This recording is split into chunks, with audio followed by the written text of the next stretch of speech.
Bienvenidos otra vez a Charlando el Texto. Estamos el equipo pastoral de la Tercera Iglesia Nazareno, la pastora Febe, el pastor Willy y su servidor Lemuel.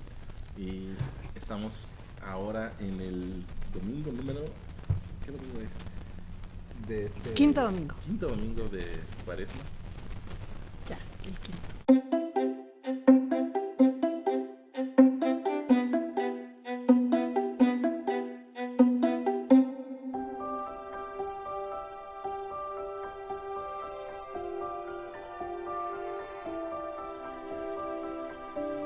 Y Él os dio vida a vosotros cuando estabais muertos en vuestros delitos y pecados, en los cuales anduvisteis en otro tiempo, siguiendo la corriente de este mundo, conforme al príncipe de la potestad del aire, el espíritu que ahora opera en los hijos de desobediencia, entre los cuales también todos nosotros vivimos en otro tiempo en los deseos de nuestra carne, haciendo la voluntad de la carne y de los pensamientos, y éramos por naturaleza hijos de ira, lo mismo que los demás.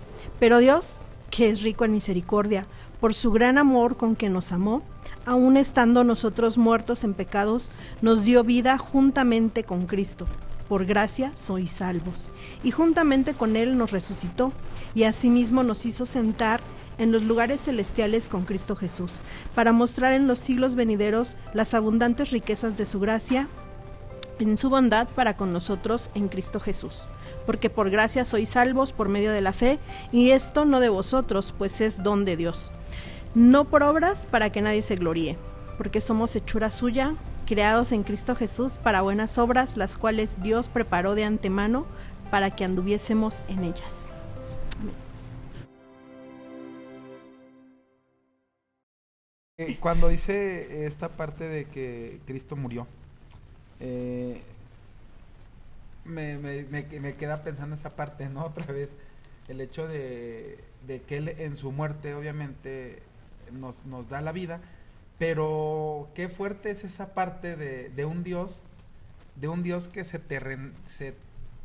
terrenaliza, podría decir, que se terrenaliza como para decirte, soy capaz de morir, ¿no? O sea, soy capaz de morir para que tú puedas tener vida en mí y que tu fe realmente esté basada en esto que logras ver, ¿no? En la cruz. O sea, a mí sí me quedó, o sea, me quedé en la última sesión, me quedé mucho con ese pensamiento de cómo podemos llegar a debatir, ya a lo mejor en un ambiente más teológico, es qué parte de Dios muere, qué parte del humano muere en Jesús, ¿no? O de lo divino muere en Jesús, y de lo al final nosotros conocemos y percibimos la muerte de una concepción muy natural, ¿no? Pero Dios es eterno, Dios es principio y fin, pero en su deidad, o sea, ¿cómo se permite esta, ¿cómo se puede decir? Esta aberración delante del, ¿no? A morir, y aparte a morir entre los pecadores, y a morir por los pecadores, ¿no? O sea, bueno. Yo creo que, para ponernos en contexto, después del último episodio estuvimos hablando sobre el misterio de la muerte de Cristo en la cruz. Y yo hoy o ayer veía ahí una publicación que decía algo así como: Dios no muere, pero el que muere en la cruz es Dios, ¿no? Es decir, tenemos que afirmar que Cristo es Dios, que Jesús es Dios. Pero yo creo que más allá de cómo podemos explicarnos ese misterio, yo creo que es central para la fe cristiana, y en este pasaje lo vemos, que esa muerte de Jesús es en favor de nosotros, ¿no? Es una muestra de la misericordia y del amor de Dios. Lo que sea que haya pasado en la cruz, ¿no? Que como podamos entenderla o explicarla, es un acto de la misericordia y del amor de Dios. Y por ahí un teólogo decía que a veces olvidamos que ese acto es de amor, y él decía, es como si predicáramos en Juan 3:16 diciendo: pero tanto odió Dios al mundo que mató a su propio hijo, ¿no? Cuando en realidad es un acto de amor, amó al mundo y dio a su hijo. Y Jesús mismo después en Juan dice: yo doy mi vida, nadie me la quita, yo la doy. Pero también creo que es importante rescatar en este texto que para Pablo, al menos en este pasaje, la obra no está terminada en la cruz, sino en la resurrección. O sea, así como dice esta versión, cuando Cristo, cuando Dios levantó a Cristo de los muertos, nos dio vida también a nosotros. Entonces, es un acto de amor, yo diría esas dos cosas. Es un acto de amor, tanto la cruz como la resurrección, evidentemente. Y en segundo lugar, que ese acto de amor en la cruz no se quedó ahí, ¿no? Sino que llegó hasta la resurrección. Y que la resurrección no es nada más que a Dios le caía bien Jesús, ¿no? Sino que a través de lo que Dios hace en Jesús al resucitarlo, también nos da vida a nosotros, ¿no? Vida a pesar o aún estando muertos en nuestro pecado. El verso 6, perdón, Fede, pero no. Haciendo esa sinergia de lo que estaba diciendo Lemuel, en el verso 6, en esta versión me gusta cómo lo da, porque dice, pero la compasión de Dios es muy grande y Él nos amó, en el verso 6, ya me perdí, Él nos levantó de la muerte junto con Cristo y nos sentó junto a Él en el cielo, ¿no? Esa parte de que no solo resucita al Hijo, no solo sigue como ese proceso de vernos, de más bien de verlo a Él, hacerse ese sacrificio por amor, sino de poderlo ver también levantar a su Hijo de la muerte, ¿no?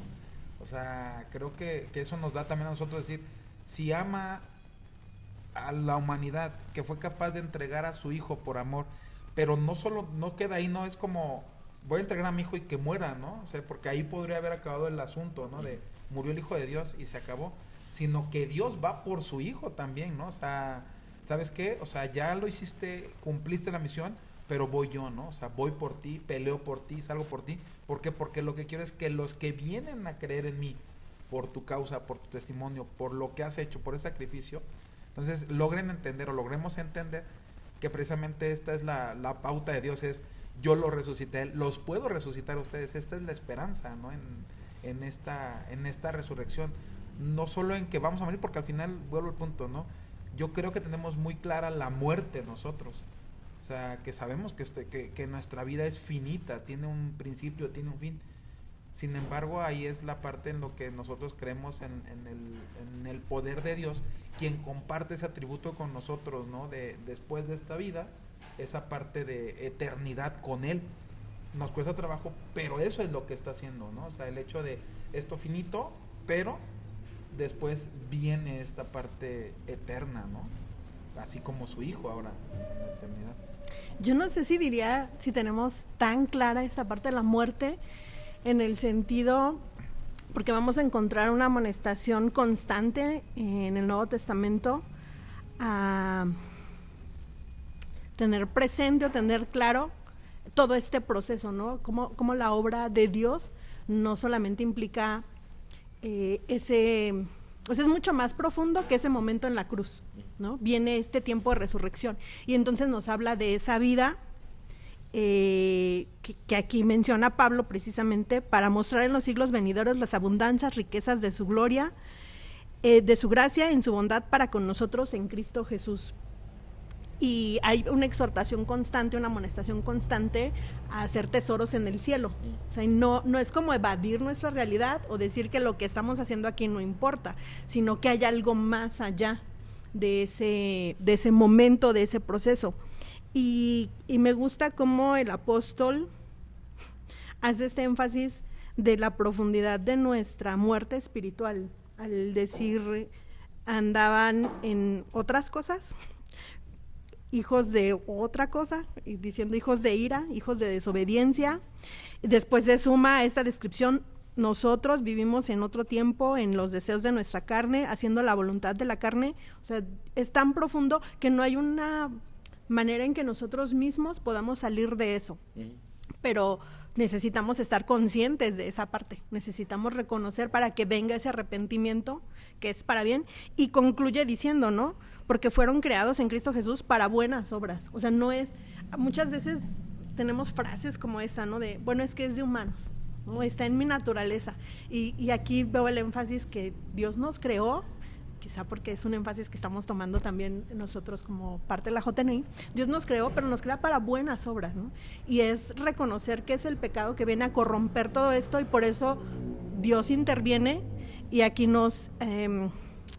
el énfasis está ahí, ¿no? Es tan profundo lo que está pasando que bien requiere la intervención de Dios de una forma que no alcanzamos a comprender, y utilizamos diferentes palabras para hacerlo, pero nos quiere llevar a esa parte, ¿no? Ahí más allá de la resurrección, más allá de la cruz, está la resurrección, y hay un propósito en ello. Entonces, si no somos conscientes, o sea, a eso me refería con el apunte de, no sé qué tan claro tenemos ese proceso completo, ¿no? Porque nos pareciera que nuestro día a día va muy enfocado a esta vida terrenal, a lo que está sucediendo, y no es que, o sea, no estoy diciendo entonces no tengan metas, no tengan propósitos, o que no les importen mañana, o sea, es parte de, pero cuánto de eso nos está llevando en nuestra vida a formar el carácter de Cristo en nosotros, y que esto sea una realidad. ¿Cuánto estamos muriendo a los deseos de la carne en nuestro día a día para alcanzar ese propósito de Dios en nuestras vidas? Yo creo que algo mencionaste muy importante, que muchas veces justificamos nuestro pecado porque no, pues es que somos seres humanos, es nuestra humanidad, ¿no? Cuando, para empezar, cuando hablamos sobre la tentación de Jesús, vimos que Jesús, siendo humano, soportó la tentación, ¿no? Y la venció, o sea, no solo soportó, sino que venció la tentación.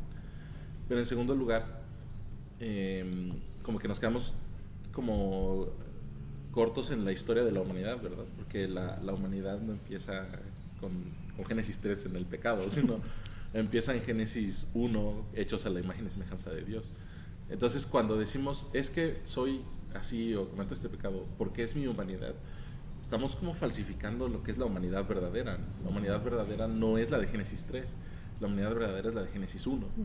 Entonces, creo que eso nos ayuda a tener un mejor concepto de nuestra humanidad, y al mismo tiempo de la profundidad del pecado, que era lo que mencionabas también. Es tan profundo el pecado que corrompe nuestra humanidad. Y también, por otro lado, entonces es donde cobra sentido el versículo 10, ¿no? Que habla de las buenas obras. Si la humanidad fue hecha buena, entonces sus obras tienen que ser buenas. Y entonces esa obra de Dios por medio de Cristo, al morir y resucitarlo y transformarnos a nosotros en esa resurrección, implica un volvernos a nuestro propósito original, ¿no? A nuestro diseño original, que era la imagen, ser la imagen verdadera de Dios, ¿no? Que es la manera que también podemos expresarla ante la santificación. Entonces, en este sentido, esas buenas obras, y Pablo lo dice en su argumento, ¿no? Dice, no son para que te ganes la salvación, ¿no? O sea, no son por tus buenas obras. Las buenas obras no solo son el resultado de la salvación, son el propósito de la salvación. Son el propósito de la salvación, que sea restaurado esa imagen original, y entonces puedas hacer las buenas obras que Dios quería que hiciéramos de antemano. Exacto. Ahí podríamos ir entonces en el sentido de que debemos reconocer la verdadera humanidad, la verdadera manera de ser humano, porque entonces lo que hemos conocido ahora es un humano o una humanidad corrompida por el pecado, pero que hemos hecho la hemos asimilado y hemos dicho, esto es lo que somos, ¿no? O sea, pero es lo que somos a través de ese filtro del pecado, no es lo que somos a través de la esencia de Dios, o la impronta de Dios en el ser humano, ¿no? Eso es lo que somos en el pecado, pero ya lo hemos hecho así como nos hemos hecho tanto a esta imagen del hombre corrompido, que creemos que es la única imagen que puede existir en el humano, y entonces sí entendemos a la salvación desde ahí, desde ese principio. O sea, seremos corruptibles porque estamos en la carne, en esta carne mala, en esta carne grosera. Y entonces no entendemos que la carne al principio, y no en el sentido de la carnalidad, sino el cuerpo encerrado en esta humanidad, no es un humano proclive al pecado como tal. sino debe ser un humano proclive a las buenas obras que Dios había puesto en su vida, en su mente, en su corazón, pero que ha sido corrompido con el pecado, cosa que ahora nosotros decimos y lo hemos hecho como real, decir, el humano es pecador. Ajá, porque es lo que conocemos nada más. Entonces Dios nos invita a esa parte, lo que entender, Dios nos está invitando a esa parte de reconozcan a la primera esencia, la esencia del primer humano o de la creación, pero realmente la creación que fue creada sin esa corrupción del pecado, ¿no? Que ahora, ahí viene como esa parte, ¿no? Al final podríamos llegar cuando ya va en el verso 10, que dice, nosotros somos la obra de Dios, creados en Jesucristo para realizar las buenas obras que Dios ya planeó de antemano para que nos ocupáramos de ella. No tendríamos que caer en el hecho de que ya está todo escrito y que el hombre no tiene ninguna injerencia en la realización de las buenas obras, ¿no? En realización del propósito de Dios para nuestras vidas, sino que tenemos esa injerencia precisamente en el hecho de reconocer, ¿no? Hacia dónde vamos con el hecho de que Dios esté trabajando en nuestra vida para rehacer la primera imagen, ¿no? ¿Eso te refieres a que no hay como una predeterminación? Una predeterminación, ¿no? O sea, no es como nosotros nos salimos del plan de Dios que ya tenía trazado tal cual, y entonces nos salimos y Dios dice, no, el plan es este, no. Y en medio de ese zigzaguear de nuestras vidas, o sea, Dios va cumpliendo su propósito, ¿no? En esos puntos en donde nosotros tocamos, pero al final ese punto creo que es como, ay, se me fue la palabra, la predestinación, ¿no?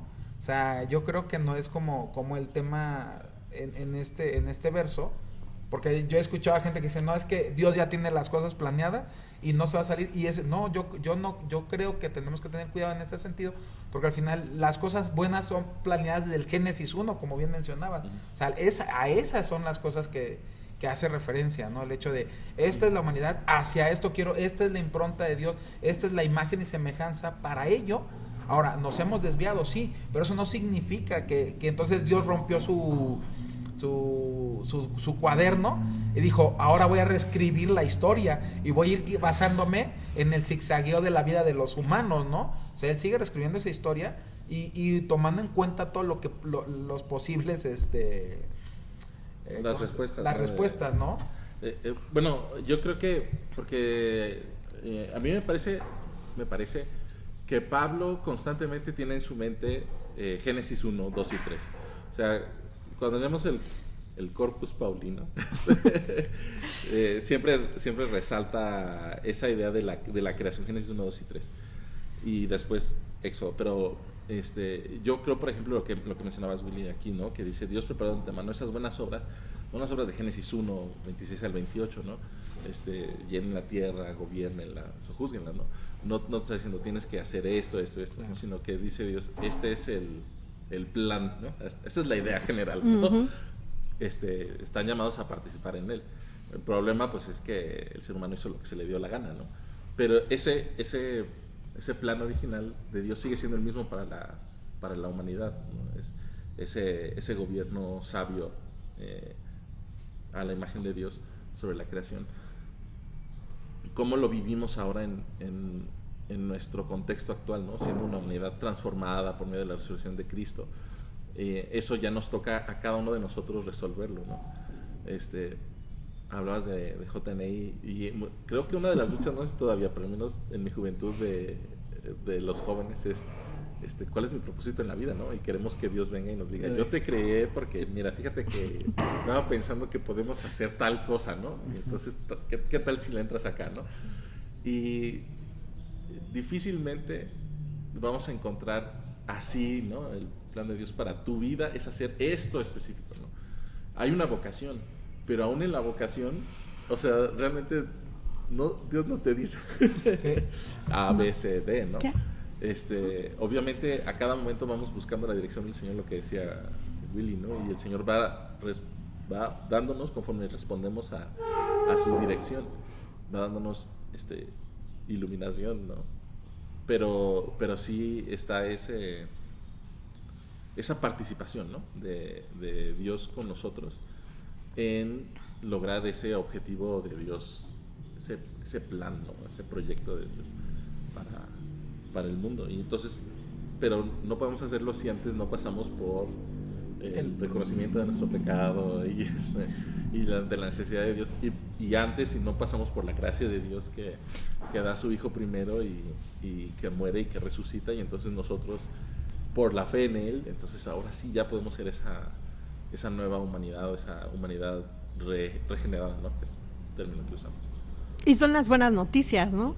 Porque a veces, así como mencionábamos que justificamos nuestro pecado diciendo está en mi naturaleza, o es que así es, o así están las cosas, de pronto nos parece inalcanzable hacer esas buenas obras, porque confundimos esta parte y tergiversamos, es que entonces me tengo que portar bien para que Dios me acepte, o eso es lo que se espera de mí, entonces me voy a esforzar por lograrlo, y aunque sí se requiere una participación, es más bien esta aceptación de su gracia, ¿no? Y creo que ahí está la buena noticia donde dice Pablo, sí estábamos acá, pero Dios ya hizo la provisión, hay un don de Dios, es esa fe donde puedes regresar, ¿no? a ese diseño original y entonces vivirlo, y es posible vivirlo. Pero muchas veces en esa misma confusión decimos, no, o sea, para vivirlo tengo que hacerlo, ¿no? O sea, queremos vivirlo fuera de la gracia de Dios, ¿no? Y decir, bueno, si Jesús caminó aquí y queremos copiar comportamientos o actitudes y caemos como en esta parte de un esfuerzo propio, de cumplir ciertos requisitos, y por eso necesitamos saber cuál es el 1, el 2, el 3, y quisiéramos así el esquema, ¿no? De pintar por números. Y si yo soy el 5, pues yo sé que tengo que agarrar el pincel con el color número 5 e ir a donde está el cuadrito número 5, porque es muy dirigido el tema. Entonces, cuando mis dudas son así de concretas, o sea, yo quiero una respuesta así de concreta, ¿no? ¿Qué número me toca participar? Y listo. Pero es en mi propio esfuerzo. Pero cuando la invitación es, toma de la gracia de Dios, desarrolla tu fe y busca la presencia de Dios, entonces viene este camino, ¿no? Que si mencionaba en la primera parte, ¿no?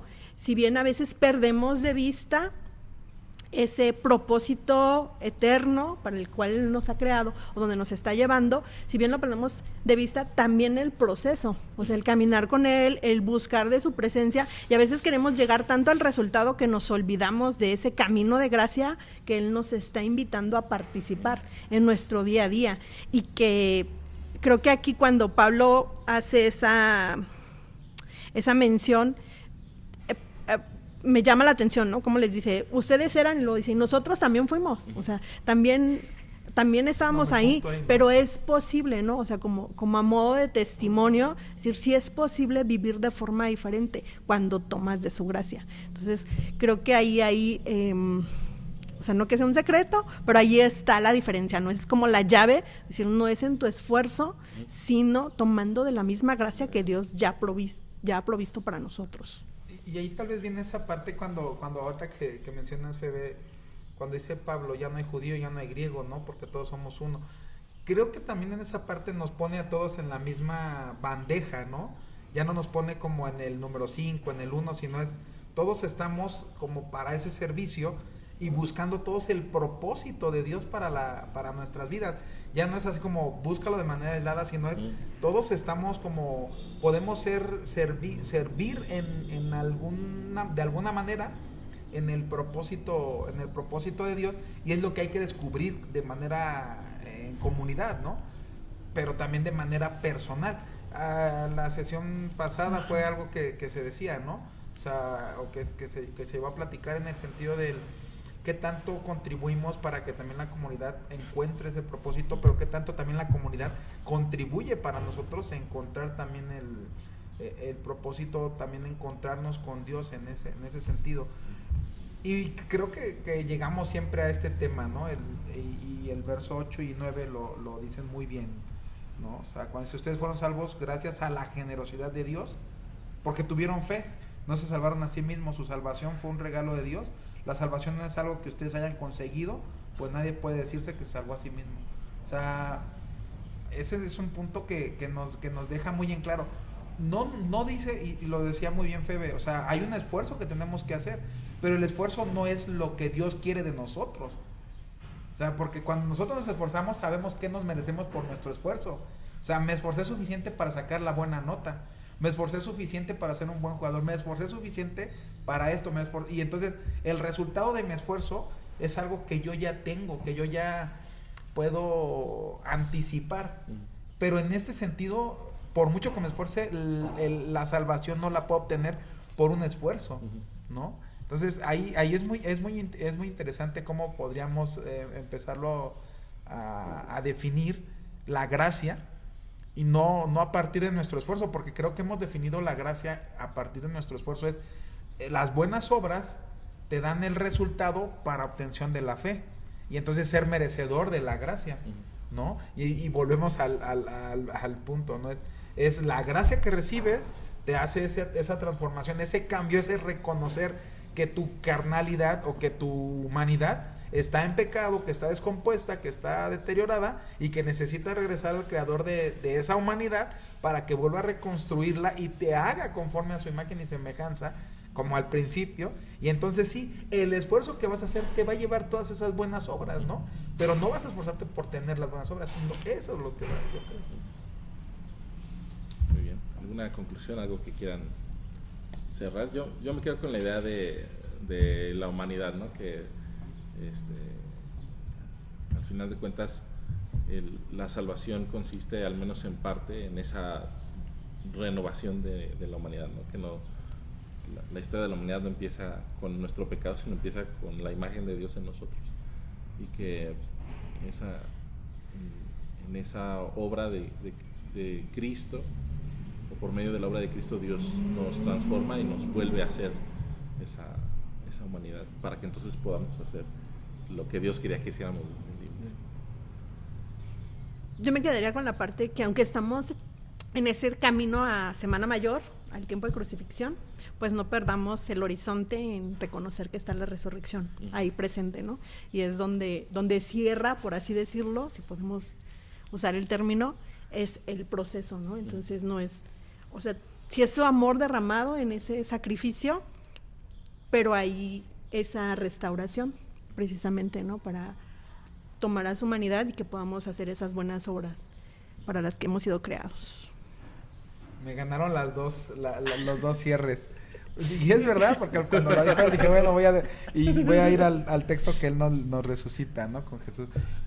Creo que mi cierre podría ir en ese sentido, ¿no? Del poderme sentir tan valioso como el mismo Hijo de Dios, para Dios, en ese amor, ¿no?